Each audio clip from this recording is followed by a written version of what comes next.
Здравствуйте, ребята! Сегодня у нас первый урок русского языка для 9 класса. Тема нашего урока – придаточные определительные с союзным словом «который». Страница 249. Откройте, пожалуйста. Цель – узнать о придаточных определительных с союзным словом «который», побеседовать о значении русского языка, развивать речь, память, мышление. Ребята, я рада встретиться с вами. Как вы отдыхали? Как ваше настроение, самочувствие? Я думаю, что у вас все хорошо. Значит, с новыми силами начнем наше занятие.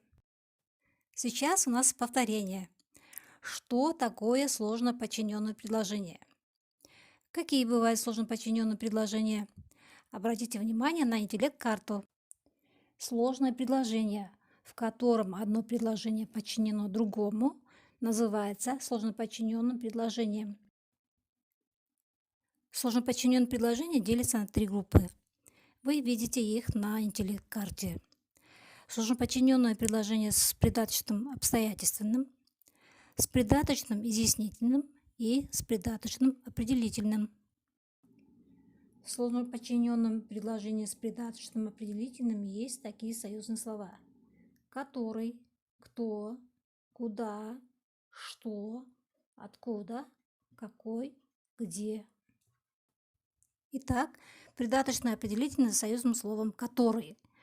Какие предложения называются придаточно-определительными? Как обычно связывается придаточно-определительная часть с главной? Каковы различия между союзами и союзными словами? Чаще всего придаточные определительные предложения связываются с главными при помощи союзного слова «который». Например, семья Танабая жила в старом доме, который стоял на краю аила. Это сложноподчиненное предложение с придаточным определительным. Придаточное определительное «который» стоял на краю аила относится к слову «дом» в главном предложении. Семья Танабая жила в каком доме? Союзные слова согласуются в роде и числе с определяемым существительным в главном предложении.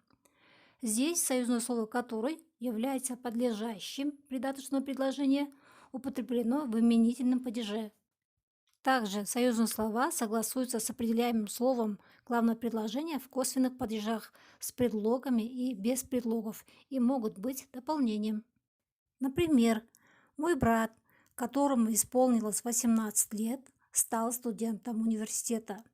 В этом предложении слово «которому» является дополнением к сказуемому «исполнилось», употреблено в дательном падеже. Рассмотрим случай, когда союзное слово служит обстоятельством места в придаточном предложении. Лес, в который упал метеорит, был густым и непроходимым. Союзное слово «который» употреблено в предложенном падеже с предлогом «в». Заметим, что часто союзные слова стоят после определяемого слова в главном предложении. Но если слово «которое» зависит от имени существительного или прилагательного, то оно ставится после этих слов. Например, состоялось заседание, по решению которого мы отправимся в поход. Теперь у нас словарная работа. Кто знает значение следующих слов? Что такое ООН? ООН – это Организация Объединенных Наций, международная организация, созданная для поддержания и укрепления мира между народами. Штаб-квартира находится в городе Нью-Йорк. Билингв – это человек, который владеет 2 языками. Человек, который прекрасно выражает свои мысли на 2 языках. Полиглот – человек, знающий много языков. Что такое общение? Общение – это обмен мнениями, информацией между людьми. Далее будем упражняться. Упражнение 371 на странице 251 нашего учебника. Текст называется «Мировое значение русского языка». Найдите, пожалуйста, прочитайте.